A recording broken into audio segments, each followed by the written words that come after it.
Hello friends, कैसे हैं आप लोग। आशा और उम्मीद है कि आप लोग सब स्वस्थ होंगे और बहुत अच्छे से पढ़ाई कर रहे होंगे। तो कैसा चल रहा है आप लोगों का पढ़ाई लिखाई। तो जिनका प्रीलिम्स हुआ है वो तो खूब पढ़ रहे होंगे कि अभी भी पढ़ाई में ढील है।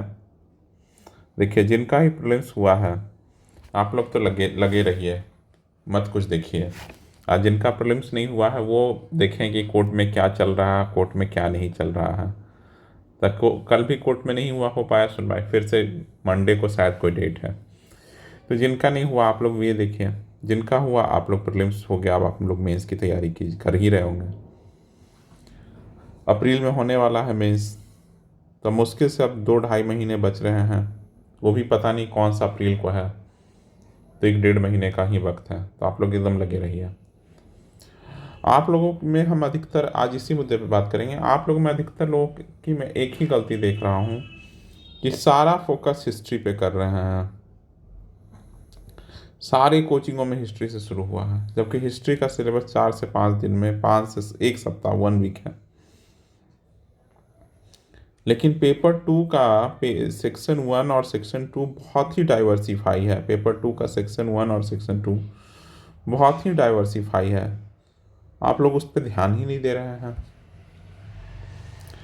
तो देखिए, तो मैं बेसिकली यही बात करूँगा कि आप लोग पेपर 2 को अच्छे से तैयार कीजिए। पेपर 1 में ऐसा है कि हिस्ट्री का सेक्शन और स्टैट्स का सेक्शन कर लेने से अच्छे मार्क्स, स्टैट्स अगर आपके अच्छे सही हैं तो आ जाते हैं, 150 प्लस आ जाएंगे मार्क्स।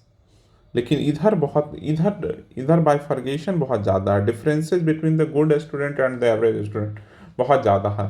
100 से शुरू होता है और 150 तक पहुंच जाता है।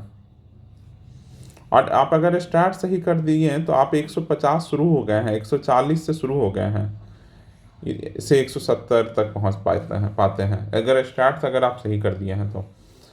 क्योंकि करंट अफेयर का सेक्शन कहाँ से बनता है, तो करंट अफेयर किसी न किसी सब्जेक्ट में ही आता है। करंट अफेयर किसी न किसी सब्जेक्ट में ही आता है। जैसे पिछले बार का हम आपको क्वेश्चन पढ़ के सुनाते हैं। एक आईआर से क्वेश्चन था, G20 वाला। बाकी आप लोग क्वेश्चन देखिए तो आपको पता चलेगा कहाँ से कोई कर लेता। सुनिए एक बार क्वेश्चन आप लोग। क्या था? Explain the concern of the supreme court of India on combating gender stereotype. कहाँ से पढ़ लीजिएगा। चलिए, examine the relevance of the भारतीय नागरिक सुरक्षा संहिता 2023 in the Indian governance system. तो ये कहाँ से, ये पॉलिटी वाले करंट अफेयर में होगा, तो ये लोग करेंगे ये गवर्नेंस वाला, ये करंट अफेयर में।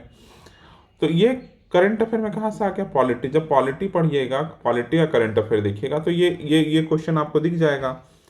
फिर बोल रहा है evaluate the role of artificial intelligence in the decision making process of the legislative institution. ये साइंस टेक, मतलब टेक प्लस पॉलिटी का क्वेश्चन था। Describe the parameter and the impact of global wage report. मैं एकदम कह सकता हूँ कि बहुत कम लोगों को पता होगा इसको भी, कि इस तरह के क्वेश्चन को कैसे आप लोग टैकल कीजिएगा, इसके लिए आप लोग क्या कर सोच रहे हैं, ये सब नहीं को। और इस बार ये आया, अगले बार कुछ और आएगा, तो कहाँ से करिएगा। तो इन सब के लिए आपको, आपके पास कुछ कंटेंट तैयार होना चाहिए। जैसे अगला है, what are the basic provision of the foreign trade policy 2023 regarding export promotion initiatives in India। ये करंट अफेयर में, ये इकोनॉमी करंट अफेयर में फॉरेन ट्रेड पॉलिसी दिख जा रहा था 2023। तो हम, मेरा कहना है कि करंट अफेयर वाले सेक्शन को तैयार अपने आप होगा अगर आप पॉलिटी का सेक्शन अच्छा कर लिए हैं, इकोनॉमिक्स का सेक्शन अच्छा कर लिए हैं, साइंस का सेक्शन अच्छा कर लिए हैं, आईआर वाला सेक्शन कर लीजिए, तो आईआर वाला सेक्शन कर लीजिए, तो अपने आप ये पूरा करंट अफेयर आपका तैयार हो जाएगा। जब इन सब का मेंस 365 आप देखिएगा, मेंस 365 देखिएगा तो सब कुछ वहाँ दिख रहा होगा आपको, तो वहाँ से तैयार हो जाएगा। तो आप लोग ऐसे तैयार कीजिए, ठीक ना। चलिए, तो आज मैं आप लोगों को इकोनॉमिक्स का कुछ टॉपिक दे देता हूँ जो आप लोग तैयार कर लीजिए। सबसे पहले आज इकोनॉमी, क्योंकि इकोनॉमी पे लोग कम ध्यान देते हैं। और देखिए, सवाल भी कुछ अजूबा सा आएगा, लेकिन तैयार करके जाइएगा तो फिर आप लोग कर सकते हैं। तो आज आप लोग कर लीजिए अर्बन पॉवर्टी,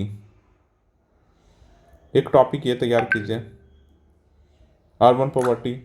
दूसरा डिजिटल डिवाइड, थीम पकड़ के कीजिए बहुत, डिजिटल डिवाइड। फिर क्या कीजिए, एक्सपोर्ट कर लीजिए, एक्सपोर्ट में क्या इशू है ये सब कर लीजिए, और इशू ऑफ फीमेल कर लीजिए।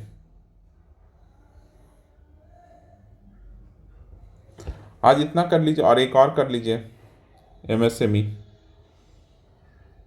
5 टॉपिक आज आप लोग तैयार कीजिए अच्छे से, क्योंकि अगर इकोनॉमिक्स तैयार नहीं कीजिएगा, इकोनॉमी बहुत हमेशा, पिछले बार आप देखिएगा कि इकोनॉमी और ज्योग्राफी में जो लोग ज्योग्राफी का क्वेश्चन लिखे और जो लोग इकोनॉमी का क्वेश्चन लिखे तो किसको ज़्यादा अच्छे मार्क्स मिले हैं। तो इकोनॉमी करिए, जितना हो सकता कीजिए। देखिए वहाँ पिछला ट्रिकल डाउन थ्योरी और वो वर्ल्ड रजिस्ट्रार वाला, पॉपुलेशन रजिस्ट्रार वाला क्वेश्चन टफ था, लेकिन वो लोग जो किए हैं उसमें नंबर उसके आए हैं। आपको पार्ट बाय पार्ट करना है। इकोनॉमी जब पढ़ रहे हैं तो डेटा एंड फैक्ट, डेटा बहुत सारा रटने की कोशिश कीजिए, डेटा, समझ गया ना, डेटा को बहुत अच्छे से मेमोराइज कीजिए। एक तो आप ये लोग कर सकते हैं।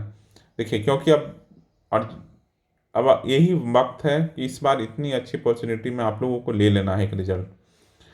आप लोग बताइएगा, नहीं तो मैं एक एक चीज़ बता दूंगा। देखिए पढ़ाना थोड़ा टफ का टास्क है, कि आपको ही पता है कि पढ़ाने के लिए, जैसे अर्बन पॉवर्टी पढ़ाना, चाहे डिजिटल डिवाइड पढ़ाना, आप लोग गूगल कीजिए और नोट्स बनाइए। पहले आप लोगों के पास नोट्स तैयार होने चाहिए। लिखिए क्या रट रहे हैं क्या? आज सारा खेल मेमोराइजेशन का है। अगर मेमोरी में चीज़ें नहीं आएगा, मसल मेमोरी में चीज़ें नहीं आएगा, तो आप नहीं एग्जाम में जाकर सही से लिख पाइएगा, समय में क्वेश्चन छूटेगा।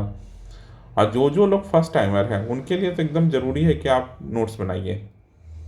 थोड़ा वक्त लगेगा। आप लोग जो टेस्ट दे रहे हैं, क्लास कोई ज्वाइन कर रखे हैं, तो उसको कीजिए। अगर जो लोग क्लास नहीं ज्वाइन कर रखे हैं उनको, उनके लिए। और जिन लोगों का इकोनॉमिक्स हो रहा, तो क्या ये सारे टॉपिक्स कराए जा रहे हैं क्या? कि अभी भी पॉवर्टी में, अनएम्प्लॉयमेंट, इन्हीं सब चीज़ों पर बात हो रही है। और किस तरह से इंट्रोडक्शन लिखना है, कंक्लूजन लिखना है, बॉडी में कितने पार्ट देने हैं, पार्ट के सब पार्ट कैसे लिखने हैं, ये सब भी देखना है आपको। ऐसा बहुत ज़्यादा अच्छा करने के लिए बहुत ज़्यादा मेहनत आपको करना पड़ेगा, समझ गए ना। चलिए, और जिन लोगों का प्रीलिम्स नहीं हुआ उन लोगों का क्या चल रहा है भाई? देखिए जिन लोगों का प्रीलिम्स नहीं हुआ है, मैं तो जिनका प्रीलिम्स नहीं हुआ, सबसे पहले कि कोई बुरा मानने की ज़रूरत नहीं है, प्रीलिम्स नहीं हुआ है तो। मैं इतने सारे बच्चों को जानता हूँ, 64th में करीब करीब 1400 प्लस सीट था। बहुत सारे बच्चों का नहीं हुआ था सिलेक्शन, बहुत सारे बच्चों का, बहुत सारों का हुआ था, बहुत सारों का नहीं हुआ था। तो इनको लग रहा था, जिनका नहीं हुआ, प्रीलिम्स नहीं हुआ, मेंस नहीं हुआ, इंटरव्यू में नहीं हुआ, उनको लग रहा था कि अब उसका कभी कुछ नहीं होगा। लेकिन इन्हीं में से कुछ बच्चे 65th में बहुत अच्छा रैंक लेकर आए, 66th में बहुत अच्छा रैंक लेकर आए। मैं पर्सनली जानता हूँ 2-3 बच्चों को, जो बाद में 64th में कुछ नहीं सिलेक्ट हुआ, 65th में आके एसडीएम बन गया, समझ रहे ना। तो नहीं हुआ तो कोई बात नहीं, अब क्या कर सकते, जो होना था सो तो हो गया। अगर आपका 1-2 नंबर से नहीं हुआ तो होप कीजिए कि कुछ आपका रिजल्ट आए तो आप मेंस दे पाएँ। लेकिन अभी आप लोगों को क्या चाहिए कि आप भी मेंस का ही टॉपिक तैयार कीजिए, आप भी नोट्स तैयार कीजिए, समझ गया ना। अभी से प्रीलिम्स का पढ़ने का कोई ज़रूरत नहीं है। अनटिल अनलेस आप लोग यूपीएससी का फॉर्म भर रहे हैं। अगर यूपीएससी का फॉर्म भर रहे हैं तब तो गुड है, बेस्ट है कि आप यूपीएससी का फॉर्म भरिए और दीजिए यूपीएससी अच्छे से। लेकिन अगर कुछ भी नहीं कर रहे हैं तो जिन लोगों का आप लोग तो दीजिए यूपीएससी, अगर यूपीएससी नहीं दे रहे हैं तब आप लोग नोट्स बनाइए। यूपीएससी दे रहे हैं तो बेस्ट है, आप लोग भी अभी जो करना कीजिए। क्योंकि अभी और रिसेंटली तो अभी कोई एग्ज़ाम दिख नहीं रहा। यूपी पीसीएस का भी बहुत लेट एग्ज़ाम है, अक्टूबर में है, उससे पहले तो बीपीएससी एक बार और आ जाएगा। झारखंड जेपीएससी का कुछ भरोसा नहीं है। और भी बिहार का कोई एग्ज़ाम देना चाहते हैं तो अगर आता है तो दीजिएगा आप लोग। लेकिन जब तक नहीं आता है तब तक आप लोग एकदम मेंस का तैयारी कीजिए। क्योंकि आप जब पिछले 4-5 महीने जब से बीपीएससी का चला कि 70 बीपीएससी में इतनी सारी सीटें आ रही हैं, आप लोगों ने बहुत मेहनत किया। तो ऐसा नहीं है कि रिजल्ट नहीं होने से आप लोग अपने आप को कमज़ोर समझें। 1-2 नंबर का फ़र्क है, बस दिन का बात होता, बात मानिए दिन का होता है, दिन अच्छा नहीं था इसलिए नहीं हुआ सिलेक्शन, और जिनका हुआ सिलेक्शन उनका दिन अच्छा था। वास्तविकता तो यही है, इसके इसके अलावा कुछ भी नहीं। हम तो इतने बहुत सारे लोगों को जानते हैं जो वास्तविक में बहुत अच्छे स्टूडेंट नहीं हुआ, क्योंकि दिन अच्छा नहीं। तो हर दिन सचिन तेंदुलकर, विराट कोहली हर दिन सेंचुरी बनाता है नहीं ना, जीरो पे आउट हो जाता है तो क्या अब खराब प्लेयर हो गया? कभी नहीं खराब प्लेयर हुआ विराट कोहली, अच्छे प्लेयर हैं, बस उसका दिन नहीं था उस दिन, नहीं तो बहुत मारता रन। ठीक है, तो आप लोग अभी मेंस का तैयारी कीजिए, मेंस का नोट्स बनाइए, जो ऊपर हमने बताया है इकोनॉमिक्स में वो आप लोग भी तैयार कीजिए। इससे क्या होगा कि आपका अंडरस्टैंडिंग बहुत बढ़ेगा, अंडरस्टैंडिंग बढ़ने से ही पेपर में और अच्छा कर सकते हैं। कॉन्सेप्ट बहुत बिल्ड कीजिएगा। चलिए, तो डेली अभी तो हम आप लोगों को डेली इकोनॉमिक्स का सवाल देते रहेंगे, क्वेश्चन देते, कुछ कुछ तरीका आप लोगों को बताएंगे, कुछ अच्छा इंट्रोडक्शन कंक्लूजन मुझे मिलेगा तो वो करा दूंगा। किस तरह से टॉपिक को तैयार करने का मैं आपको बता दूंगा, किस तरह से करना है टॉपिक। अगर आपको लगेगा आपके लिए बेनिफिटेड रहेगा तो ठीक है। चलिए, आज के लिए इतना ही रखते हैं। अगर वीडियो पसंद आया तो लाइक कीजिएगा, और चैनल पहली बार आए हैं तो सब्सक्राइब कीजिएगा। Thank you for listening.